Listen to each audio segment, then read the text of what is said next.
Well,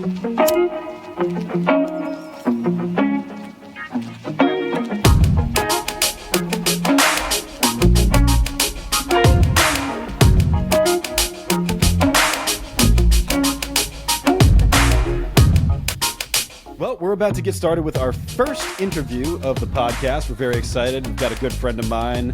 His name is Jeffrey Jiménez-Kurlander. Jeff and I have known each other for probably around 10 years, maybe a little more, maybe a little less. And Jeff and I met at a previous job, and he met me, he liked me, and then he just wouldn't stop calling me. So we became friends. And so, Jeff, welcome. I don't know about that. All right. No. I mean, Jeff, you can vouch for yourself. I'm pretty sure you explained it to me that way. I feel like there is parts of that might be true. Maybe some falsehoods there. All right, set the record straight, baby. But the general feeling is accurate. The general feeling is accurate. Austin's a good friend. 10 years, my gosh, where did the time go? Wow. I'm just, I'm happy to be here with y'all.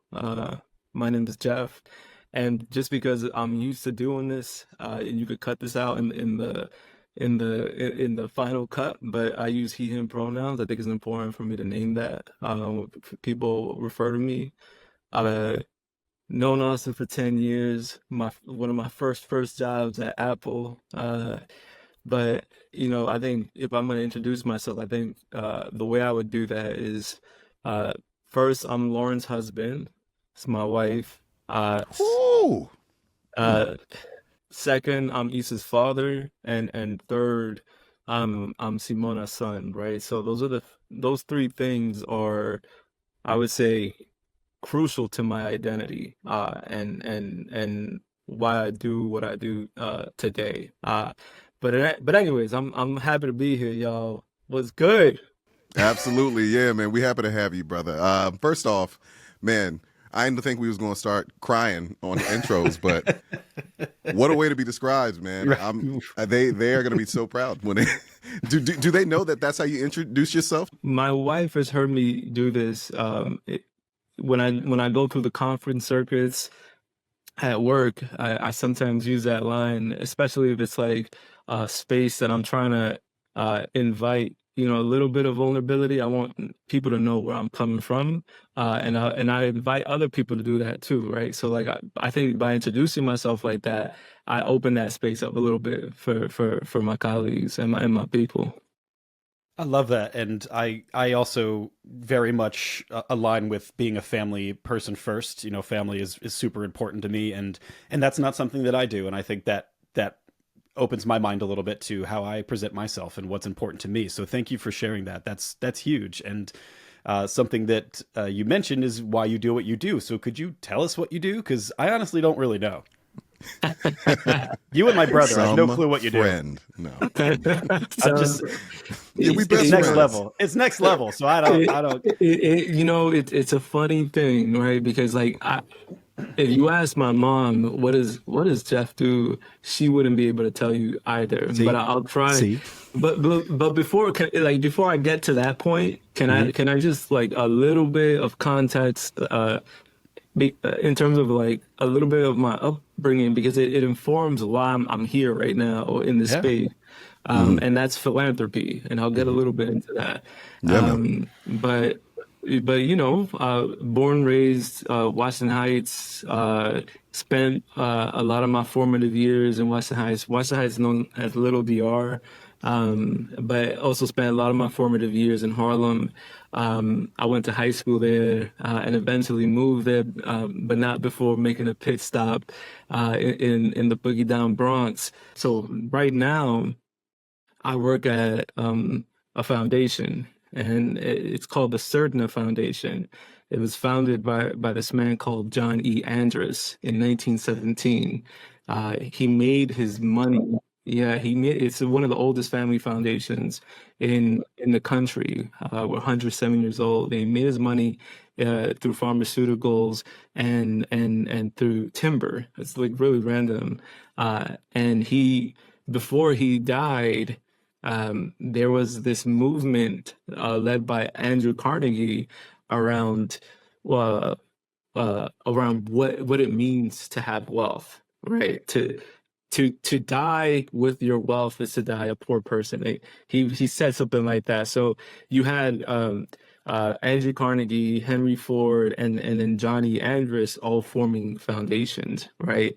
With the intent of redistributing their wealth in the name of social good. And they defined that the way they did back then. It was very different than what we do now. Very, very Mm-hmm. different. My foundation is our North Star is racial equity. That's what we focus on. We have an endowment of about $1.1 billion with a B. So as a foundation, we got to give away 5% of that money every year to maintain our tax exempt status. So that means Wow. we're giving away about $60 million a year supporting nonprofits that we feel are doing important work in the United States. And for us, that means folks that are working on critical racial equity issues around financial inclusion, arts and culture, environmental justice, and youth justice. So we're funding in those areas. Wow. My job there is as a learning and impact officer.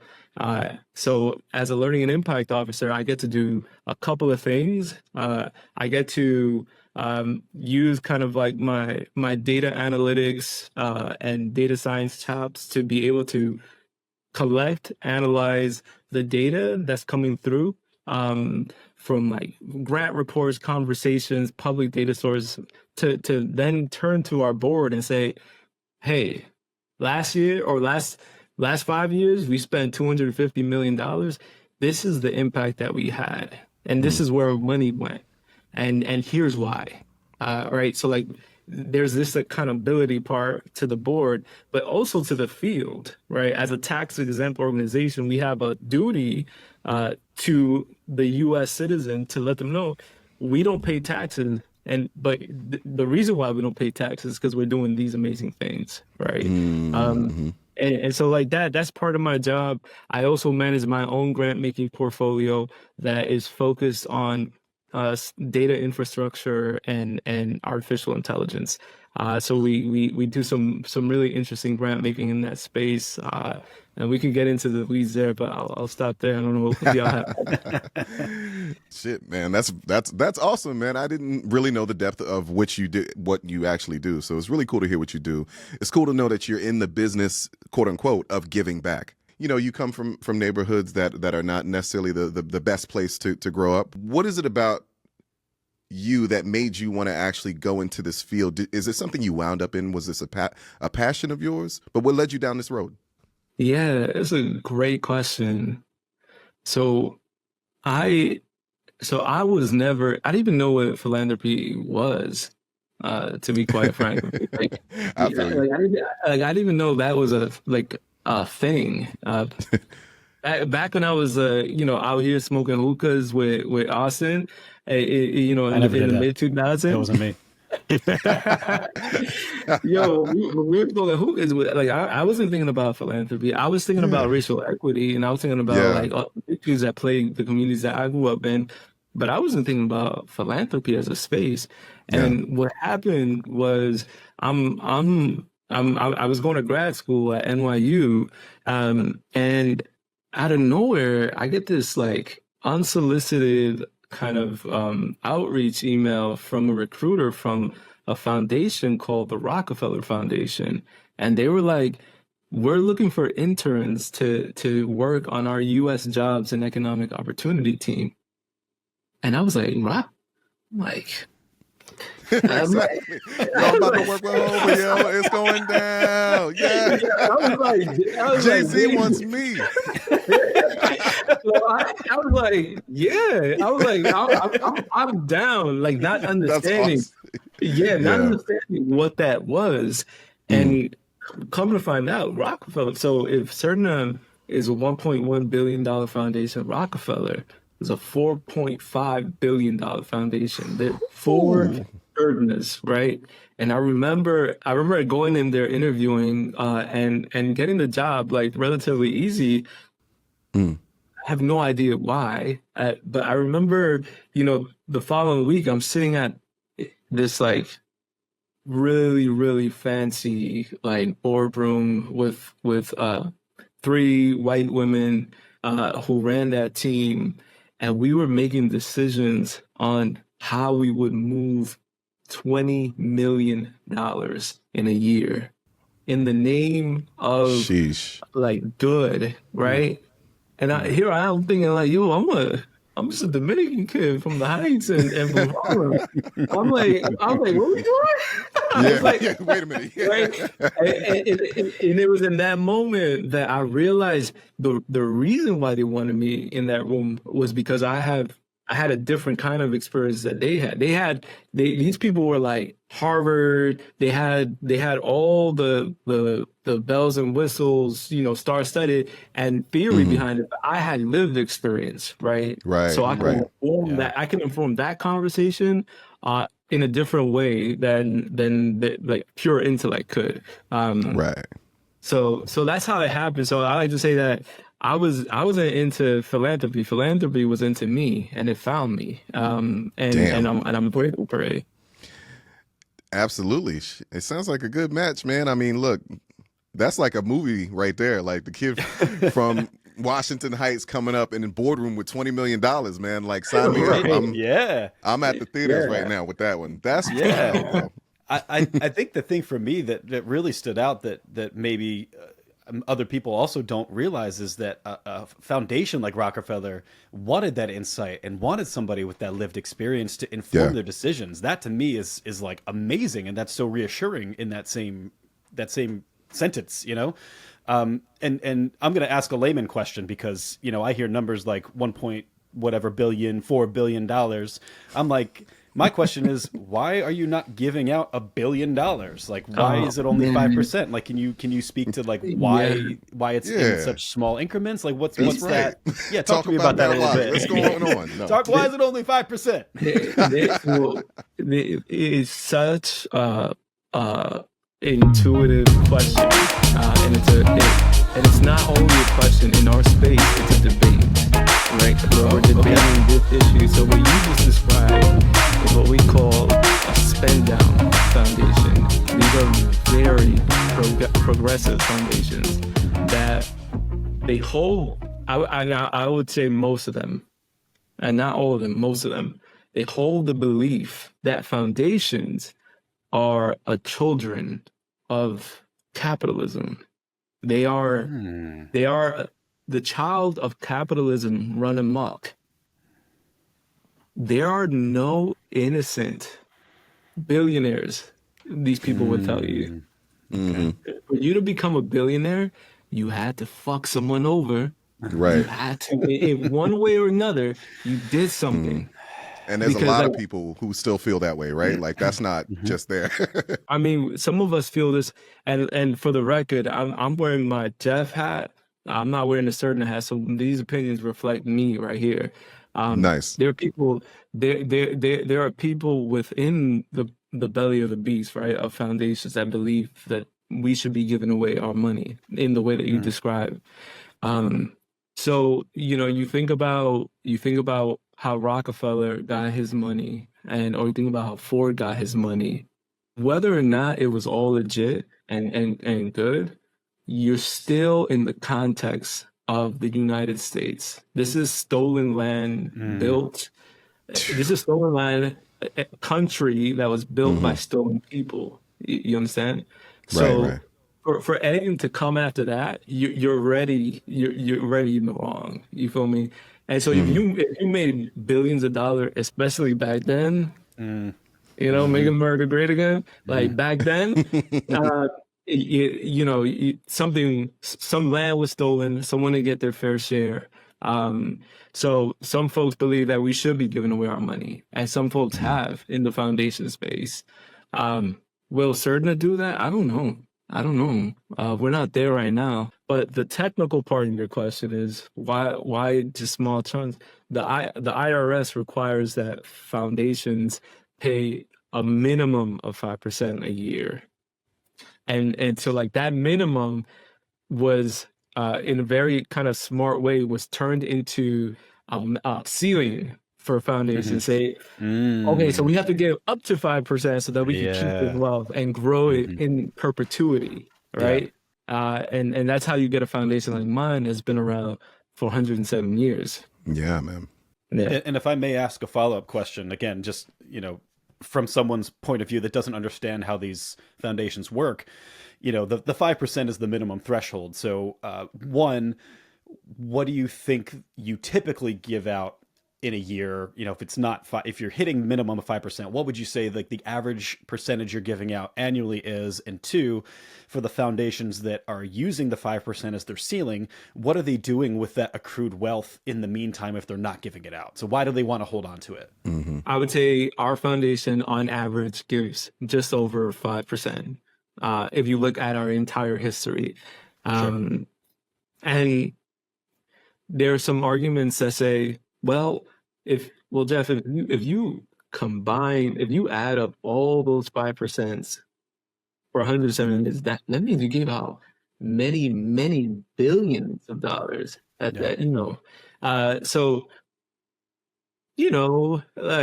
there's that argument that if you stick around for perpetuity, then you can stick around to address future issues that might be plaguing these, right? So like there's that argument. What do we do with the other 95%? We invest it in the market. We try to get more than what we're giving out, or at the very minimum what we're giving out. And it's because we want the foundation to exist in perpetuity. Not me individually, but that is what our bylaws say, and that's that's our mandate, right? Yeah. And again, there's that philosophical question of perpetuity versus spend down. If we spend down in 2001 when the towers went down, we wouldn't have been around for George Floyd. We wouldn't have been able to respond to that the way we did. Damn, that's a really good answer. That's a really good reason not to just be throwing money out the window. Yeah. And if you don't mind, I just want to clarify for listeners if they're, not following or if this is a new topic for them. It sounds like if you're starting with 1 billion and you give out 5% of that in 1 year, and you're taking that 95% and growing that, the next year you have, let's say, 1.1 billion. So that 5% is actually increasing year over year as you grow the additional money. So it's not that you're only giving 5% and that's a fixed number. That number is growing as you grow your funds. That makes sense, right? That is absolutely correct. Excellent. I see. Okay. Cool. I knew that, but I think Austin just needed to get clear on that. I know all this. I did. Yeah. So I did. Yeah. that's Don't let the what's glasses up. fool Yeah. you. Austin, did you get it? Do you need Jeff? I don't have a pencil. I don't have a way to write this down. But I'll. Yeah. Because we know all of this. No. That's right. Nah, I mean, look. I mean, if I'm being honest, this is the first time that I actually got the inside on how, like, organizations like yours really work. You kind of hear, they give. What you always hear is they don't pay taxes. So that's got a lot of people riled up. It's like, y'all got all that money and I'm paying all these taxes. But it makes a lot more sense to hear that, like, the mission statement actually is meant to keep it around so it can be around for these events so they can still give. And that, for someone like me, that's monumental. Like, I never would have thought about it like that. Yeah, that's right. It's an argument that sways me too. But there's a really amazing dude within our space. His name is Vu Lee. He runs this nonprofit called nonprofitaf.com. I love it already. I'm in. Yeah, he's very, very funny, but also he's a truth teller. And he tells us about ourselves in philanthropy. And I was just in Seattle for a conference, and he was like, y'all gotta spend this money right now, because like y'all like saving money for a rainy day. Motherfucker, it's raining right now, right? Like Sure. So it's like there's the argument of like we can be here for future disasters, and then there's like Vu's argument about just acting boldly and trying to address issues right now. So it's very complicated. We're very divided in the space. I would say social justice philanthropy, like the one that I'm in, is sides actually more with spending down as much as we can. But I do wonder about the future. I do wonder about it. Yeah. Yeah, man. The thing this whole discussion brings up for me, especially talking about your background. I almost said blackground. That's me. No, like just your background and where you come from. Like, if I'm thinking about like what people from the neighborhood or what anything would say, they'd probably say like, "Yo, what is you doing? You got all those dollars?" Like, you know what I mean? Like, you see us out here, you know, you might hear things like sellout. You might hear things like, you know, blase, blase. But I'm curious, like, what challenges have you had in like kind of taking on a role like this? Oh my gosh. My take all the time. Can we get a sound bite that says "Gotcha"? We just curious. We just curious. We got you, right now. We got you, bro. Yeah, motherfucker. Yeah. No. If that's too much, I apologize. If that's too much, it's the right question. Philanthropy is very wealthy, and it's top heavy, right? Meaning that board members have a lot of control. So even if you earmark $10 million to my program for grant making, that it might not be something that I have full discretion over, right? Right. And that lived experience that that I so fondly kind of recall, and at the board room at Rockefeller, sometimes it can shape a conversation, but shit can be stopped, right? Because it's too radical, or it's too bold, or the language is too inflammatory, right? In your recommendation, right? It's almost like the slap on the hand. So like it's hard for like that part of it is hard for me because we're hired with the intent of being the closest barometer or proxy to the ultimate person that we're trying to help, right? That's why you hire someone like me, right? Or like a community organizer to be in charge of stewarding these grant dollars. But if you're not giving that person the power, it's hard to accept that, right? It just feels, and it usually will be like a white old man telling you no, and it's just like, doesn't feel good. It doesn't feel good, and you gotta accept that because power is real in these spaces. So knowing that going into your proposals, how do you prepare for that? How do you adjust your language, or how do you adjust your presentation, knowing your audience and who you're presenting to? Because obviously you're not presenting to a room of your peers. You're presenting to this person that doesn't have that lived experience. So what do you do to advocate for your cause and for your particular for that particular, like whatever the project exactly. Yeah, one of the key responsibilities that we have as program officers stewarding money like this is we have to be effective translators, right? So a lot of the grants that we give out, they go to community organizing groups that are really focused on power building and strengthening democracy, holding public and private institutions accountable to equitable outcomes. So like these people are really in the shits, and they're in very adversarial settings, and their language reflects that, right? Their language most definitely reflects that. I can't take what they're doing and just say it in their words to my board, right? I've tried that before and I've gotten stopped, right? But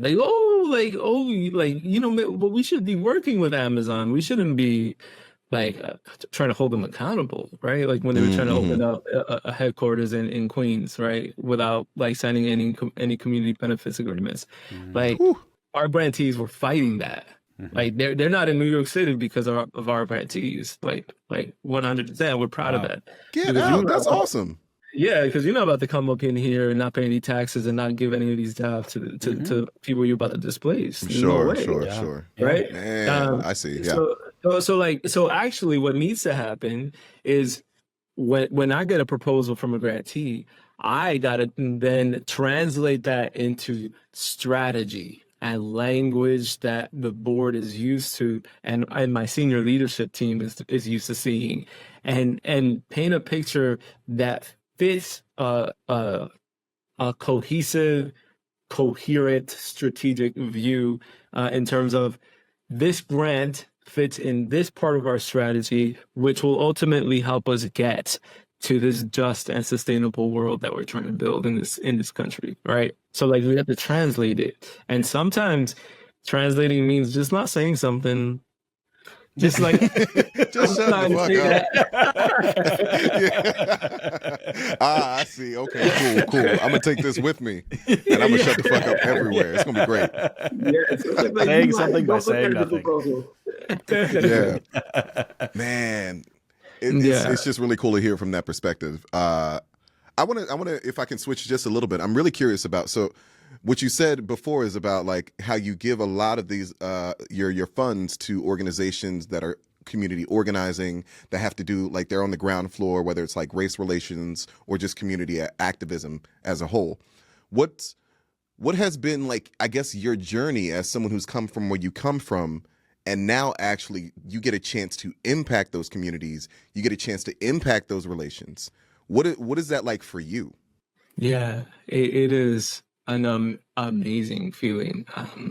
It, in the beginning of doing this work, it was it felt like it can get to your head because when you walk into a space as someone who works for a foundation, everybody knows that you're in that space. And the reason why are because they're raising money. So all of a sudden I become the most attractive, funniest, best dressed dude in the room I'll say. because like they're trying to like get me to like them, right? And it Right, really right. doesn't work like that. But like it's just one of it's one of the externalities of the work. Sure. Mm-hmm. But I think on the like the sentimental side, it's crazy that I get to be part of funding that is affecting the same neighborhoods that I grew up in, whether it's like entrepreneurship in those neighborhoods or it's standing up some sort of like event around democratic participation or whatever it is. It is one of the best feelings because you kind of, if you know me, like I don't live in the hood anymore, so like I'm very far away from the hood these days. But the work keeps me close, and it keeps me close to where I grew up in a very generative way. And that makes me just super proud.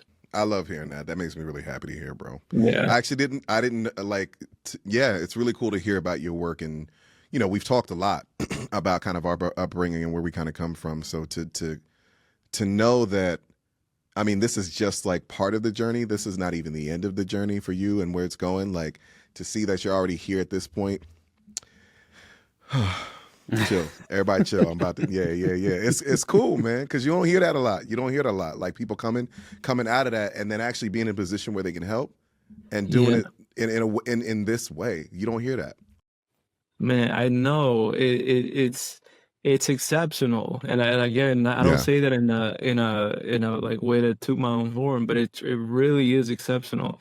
I went up to Washington Heights to get my haircut with one of my favorite barbers up there, and I ran into this kid that he lived on the sixth floor of the building that I used to live in over there, and he was completely ravaged, like Mm. completely mental illness, clearly on drugs, on the streets, couldn't pay his Metro card, so I bought him a 7-day unlimited.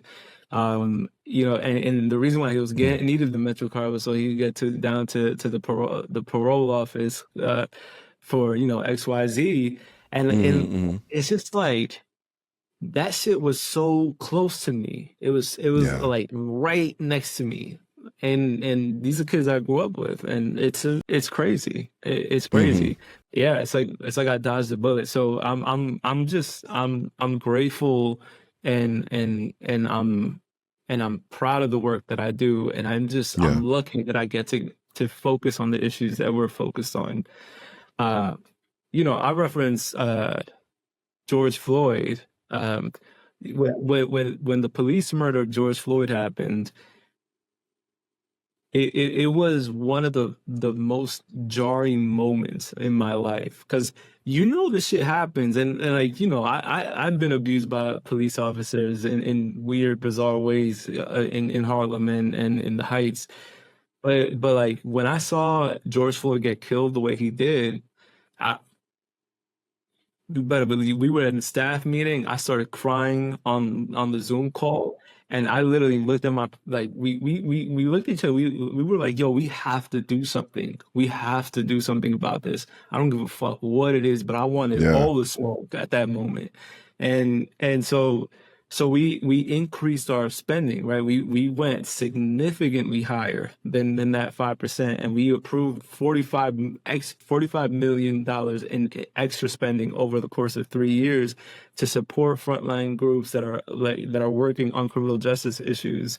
Hell yeah. Um, and it's just like the fact that we were like, it was a deeply emotional moment for us, and we were able to like do something constructive with it. It was like, hey, I'm definitely in the right space. Mm. Um, and that felt good, in a very dark moment to be able to do that. And for the board to be like, yes, this is we need to protect this money, but Yeah. yes, we're gonna spend this extra money.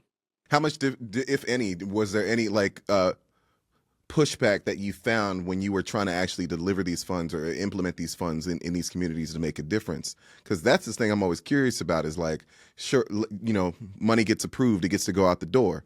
Now, what does it look like when it's out the door? How did you find that these people are using these funds? Yeah, one of the ways we describe the practice of our philanthropy is trust based. Yeah. So we don't. If you think about like grant reporting, some people might think about like, oh, metrics and measures, and we don't think about any of those things. We I'll edit that. We do think about it in with respect to very specific grants, like around like venture Yeah. capital deals and shit like that. But as it relates to organizing and policy work, we have the know-how to know who are the groups that are effective at organizing and mobilizing communities around a single issue or multiple issues. Who are the people that can build a base of coalitions that can Hmm. focus on the issues that we care about, and we trust them to do their work, and we hold the long view, right? Because some of them might get policy wins, right? And they have. Yeah. Some of them might even get in front of the president. Some of them have. Some of them have been named to like specific councils for the president. Like, but those things are not enough for us. We have to take the long view, 10 years minimum, out, and focus more on, are these people effectively building the power of community members to hold police accountable, to hold Yeah. predatory, banks accountable, all those things. And if the answer is not yet, we don't have evidence of that yet, but it looks like we're going in that direction. That's enough for us, and that's cool. Not having grown up in those situations and having that lived experience, if you will, how is it that you would seek out these opportunities? Obviously the George Floyd tragedy kind of presented itself to you and your organization, but as the layman looking at it from the perspective of someone in your shoes, it would be like, well, obviously I'm going to give the money back to my individual community. So how do you find these opportunities, and how do they find you? Yeah, it's a great question. We travel a lot, and we are deeply connected to a network. This is like a web of social impact visionaries, freedom dreamers, truth tellers. We're connected to them because we, first of all, we have a national brand, so people within that world, they know who we are.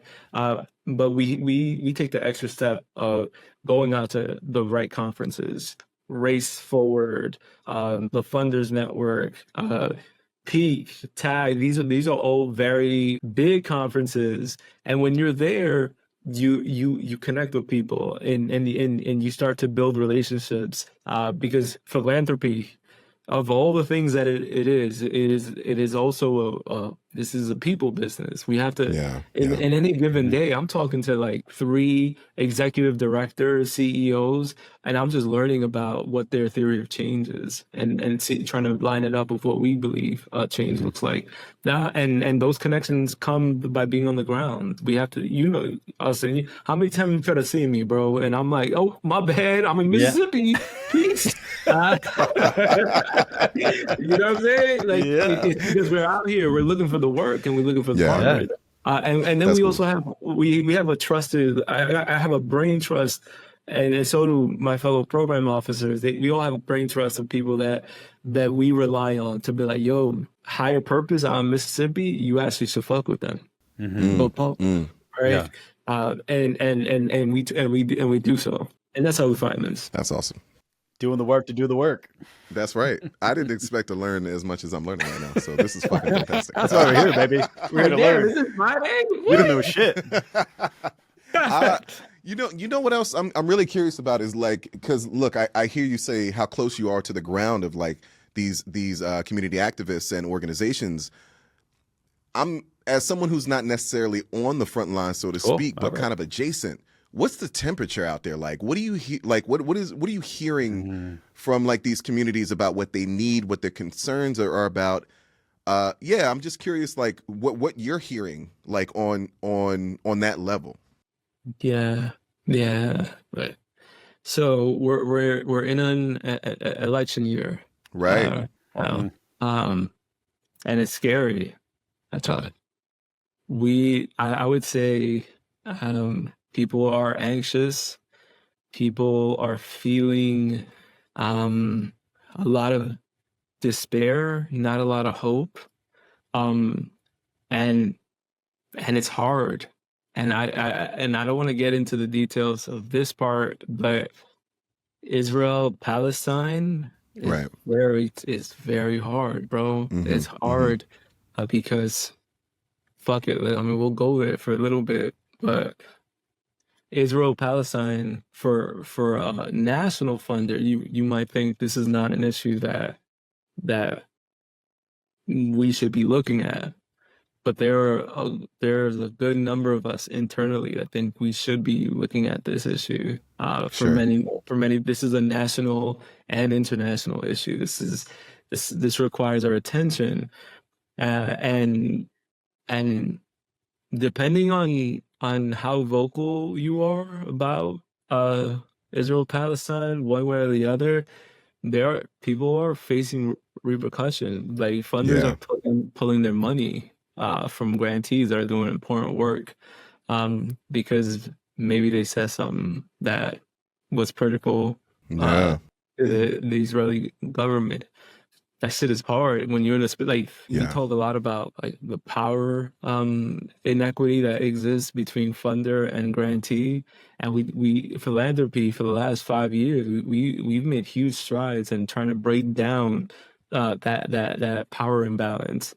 But the moment shit got like for real, we flexed on our partners real fast. Come on now, and it was like. So first of all, I'm an honorary Jew. You feel me? I am married to a Ashkenazi Jewish woman from Jersey. My daughter, talk about it. Jersey. My daughter is a Juminican. Man. I am in deep solidarity with my Jewish Yeah. brother. Listen, but we got to be able to say, we got to be able to look at what Netanyahu is doing. But like, What it is.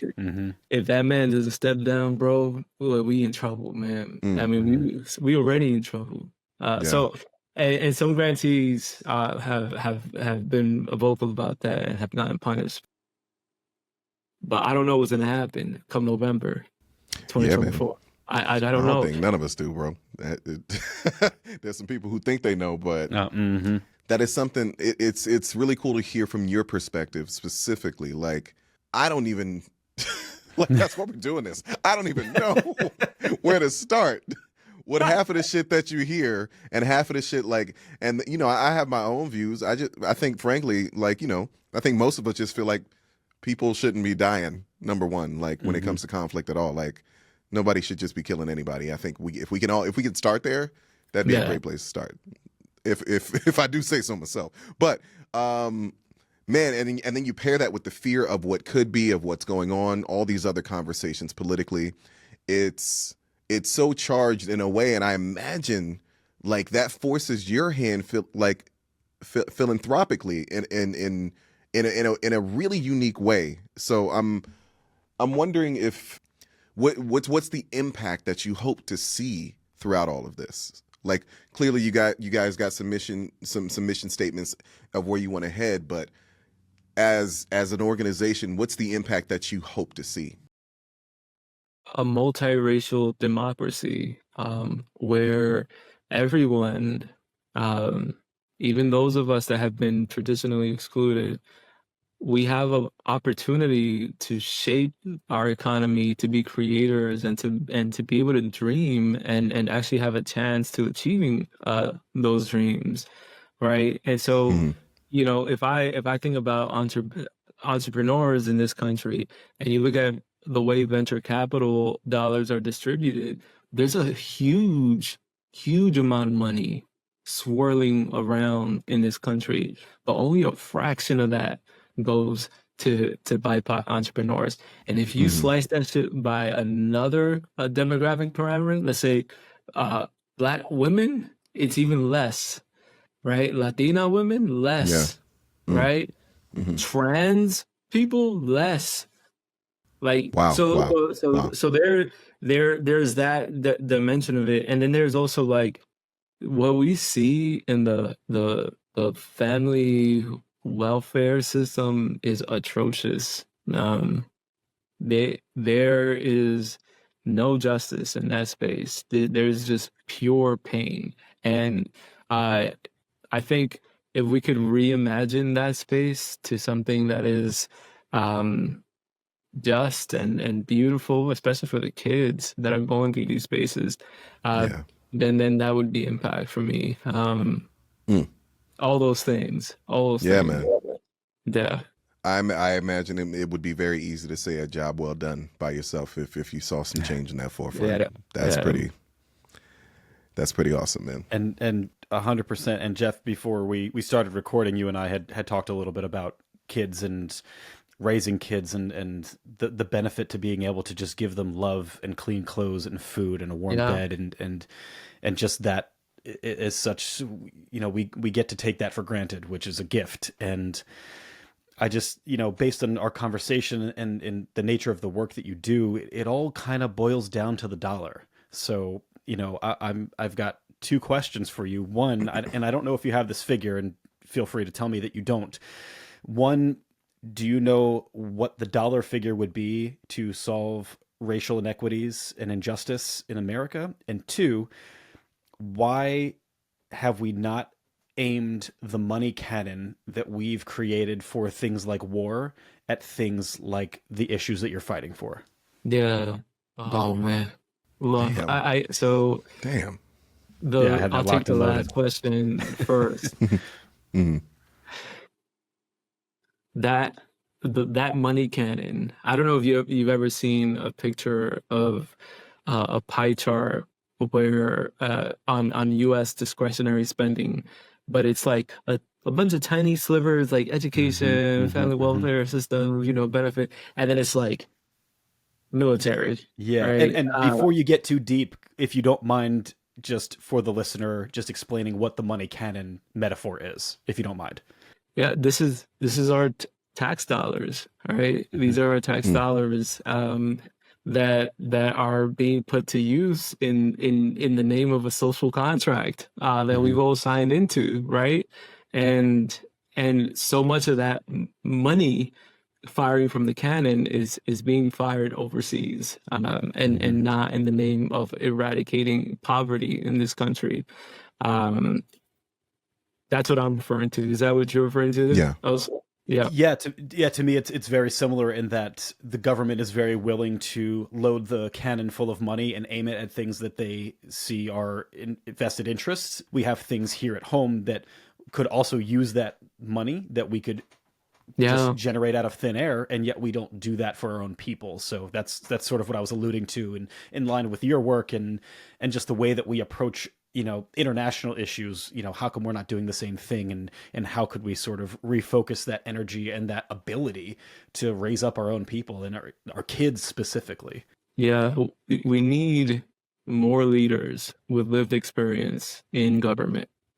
That's what we need. One of the primary tools of organizing and power building is leadership development. We don't talk about it a lot, but there are leadership development programs that we fund that are designed to put people from communities, people of color with equity mindsets, in positions of power so that they can eventually get to that table that determines what the discretionary budget might look like, and be able to influence that.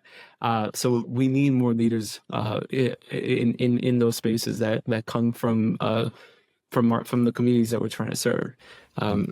Because I'll just say right now, I think those who are closest to the issues they need to be the ones that are designing the solutions. Like that is a core belief of mine, and it's a core belief, I would say, of the Surdna Foundation. Now, the dollar amount, I have no idea. I have no idea. I would tell you, when the day comes where Martin Luther King's kind of dream becomes true, where outcomes are not determined by the color of our skin. That's how we've known that we've gotten there. But the issues are so deep rooted, and they're braided with other issues, and they're tangled. It's nasty. I don't know what it'll take, and I don't know what it'll take. But it's going to be it has to be a long, sustained effort. One thing that the conservatives do really well because there are social justice philanthropies, but I don't know, there are conservative philanthropies also, and they are very well organized, and they've been doing things the right way. We could actually learn a thing or two from them. We like to fund the white way. They've been doing it the white way for a long time. That's right. Yeah, I know that. Sorry, guys. Exactly. Seriously, I'll try to talk to them. I don't know what's going to happen.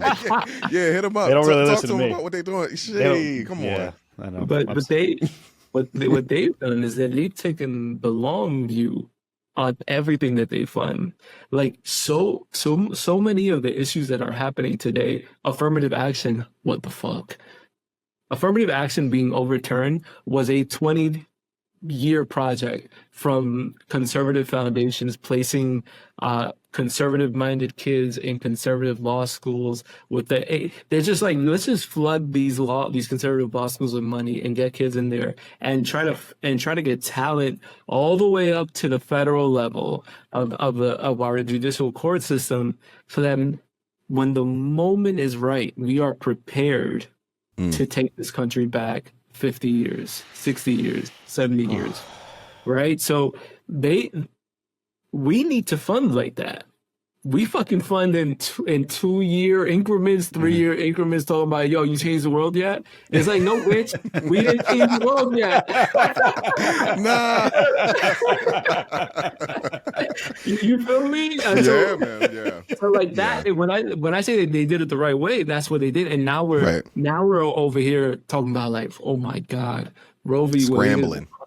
affirmative action is gone. What year is this? It's like a man in the high castle. I don't know what the fuck is happening. Yeah, man. So uh, I don't even know how I got there, but there's something that we need to do with regard to to your original question about how much money is it going to take.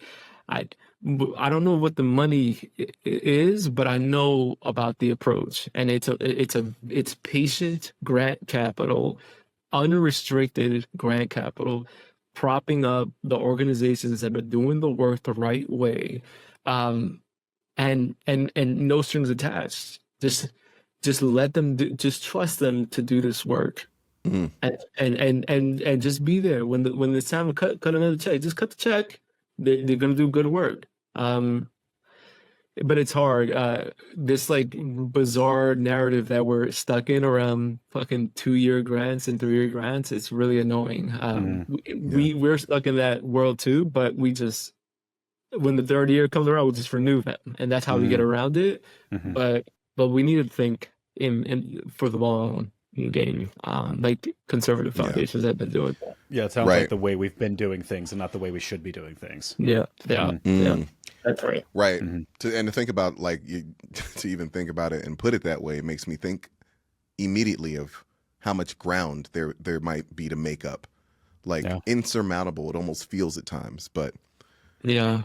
I have a couple more questions for you. I don't want to keep you too much longer. You got a family to take care of. You got things to do and whatnot.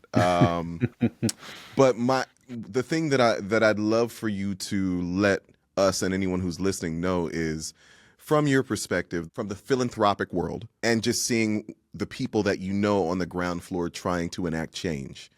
What do you want the average person to know? Yeah. I would want them to know that one, organizations that are led by people of color are underfunded and highly scrutinized. And these are the same people that are closest to the issues that we are trying to solve. And so that's why our grant making is focused from a responsible grant making perspective. I'm not even looking at impact yet. If we're going to move these dollars responsibly, the majority of our money needs to be supporting BIPOC-led organizations, because we believe that will translate to greater impact. That's thing number one. So when you see that executive director, that's just looking bummed out, not earning a great salary, just know that person is working their ass off, and deserves better. And it's probably, if they're doing a good job, their security is at risk. Probably, people are they're in people's crosshairs. That's thing number one. Thing number two is that the impact doesn't necessarily look like something you can count, right? It's not necessarily like, oh, we were able to help get 15 policies passed to improve labor standards in this country. The thing that we need to be obsessed with is power. That is the thing that will change this country. The power to make decisions on issues that are affecting you and your community. So the questions that we have to wrestle with is, how do we build power? What is the secret sauce in building power, and who's doing that well? Because that's one of the best levers that we can pull on, in order to see the world, or to change the world in the way that we want for it to change. And then it's okay, right? It's okay for grantees to get things wrong. They shouldn't necessarily be penalized for it. And this is something that I would tell, not necessarily your direct audience, but like funders who might be listening to this. If your grantees are not doing stellar work, for whatever reason, maybe something like a pandemic happened and they had to switch all their programming up, you have to offer them space and grace to to pivot, right? And to rethink their approach and not punish them just because they didn't, give you a fancy annual report. That's fucking brilliant, man. Yeah. That's brilliant. It's thank you. This is awesome. This is really, really awesome. I think this is already more than I could have ever hoped for. And just hearing you talk, and it's just such a unique perspective, man. Like, even in the field that you're in, your background, a minority yourself, it's powerful. It really is powerful. So I'm a huge fan of everything you're up to right now, brother. The only other question I got for you is, how the fuck are you? In the face of all of this shit, like, because you're right, this is hard. What are you doing to relax? Like, how do you fucking chill, bro? Like, oh my gosh, I'm lucky because it's really our grantees that are like face to face with despair every single day, and the funder is once or even twice removed from that pain, because we're so high up.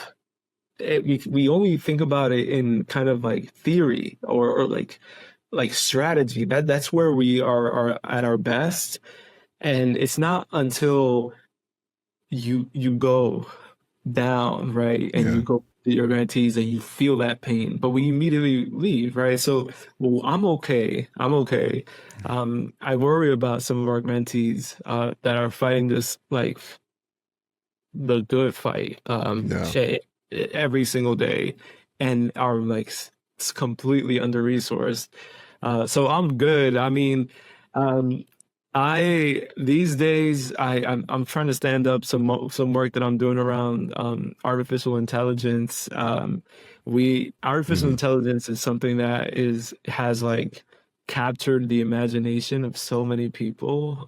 Generative artificial intelligence, to be specific. We're interested in the space of artificial intelligence from what we call a socio-technical perspective, and away from a technology first perspective. And that's to say that again, what I've been kind of beating the drum about this whole conversation around, power and decision making being placed into the hands of communities. We think about AI being developed in a similar way because AI is ubiquitous, right? And it's in its infancy right now. But at some point, when we talk about venture capital, we talk about mortgages being denied for Black Americans, we talk about the racial wealth gap, you won't be able to talk about those things without talking about artificial intelligence, because they are powering everything. So we're building a perspective around AI through a social justice, racial equity lens. And so these days I'm like in full research mode, learning about it, talking to some like really dope organizations that have been doing this work day in and day out. And I'm earning a low-key PhD on AI and society. and it's been really a really interesting experience, and I'm excited to do some grant making in that space. To make some good happen. That sounds, I mean, look, it already sounds like you're affecting change in a major way. So to be breaking new ground in a new way in this wild west of AI sounds even more worthwhile. Yeah, I appreciate it. My man. Yeah. Austin, do you have anything else? I know I've talked a lot. So no, thank you. This has been great. And Jeff, it's finally great to know what you do for a living. This is really eye-opening for me and for our friendship and just for the world in general. So I'm glad it's on record, so I can go back and listen to it and remember what you just said, because this is good. That's right. 10 years in the making. So great. But no, I would say, Jeff, thank you for your time. And I just want to give you one final opportunity to just share any final thoughts or any words of wisdom or anything else you'd like our listeners to hear or just know, or just how you'd like to end our conversation. I've been talking a lot about our grantees. Our grantees are constantly just in the face of so much pressure and so much pain that when we started this conversation, we talked a little bit about mental well-being and mental health, and I think it's important. I wanted to get to this in this conversation, but it's all got to end on it. I think it's important that we all take care of ourselves, so that we can do what we were put on this good earth to do. So on that note. I love that. And Jeff, all jokes aside, I know I made a joke that you wouldn't stop texting me after we had met. And, I cannot be more grateful for your friendship. And I'm just so proud to be so close to you and so affiliated with someone like you. And, just hearing you speak on this topic is it just fills my cup, and my heart is full, and I'm just so proud of you, and I hope you're proud of yourself. And thank you so much for taking the time to share this with everybody, because this is what we're here for, is to really share these experiences with folks that may not know that your job even exists. And thank you so much for sharing your time with us. This has been wonderful. Yes, sir. Thank you. Make sure y'all make me sound good though too. We'll try. Come on, look. If we gonna make ourselves sound good, we're not gonna do that to you. I mean, let me try that again. We're gonna make you sound like this. My name's Jeff, and you're good in the world. Jeff Jiménez-Kurlander in the building. Thank you so much for joining us. We appreciate you, brother. Thank you, Jeffrey. Thank you. Thank you. This is absolutely, man. All right, brother. Be well.